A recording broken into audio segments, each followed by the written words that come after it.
Aci ku lho bayari mek 5.000. 5.000 repis. Wah, kene Jombang. Gua gak kene Jombang jan.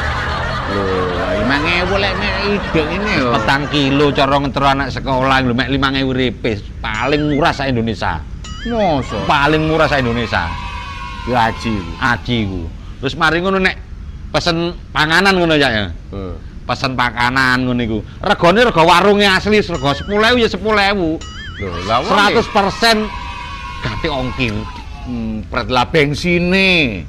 Terus tenaga ya apa? Ya sih iku hebate Aci seje karo liyane. Liyane ono tambahan ongkir apa segala macam tetek bengek. Aci pancet regane. Lah iku hebate Aci nang kono.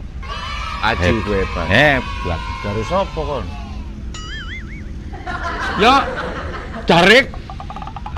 Aku kan ani sapa ya? Lho, Wis aku iku kan ngeter-ngeterno iku soleh ya ngono iku. kon niku tembung jare sapa?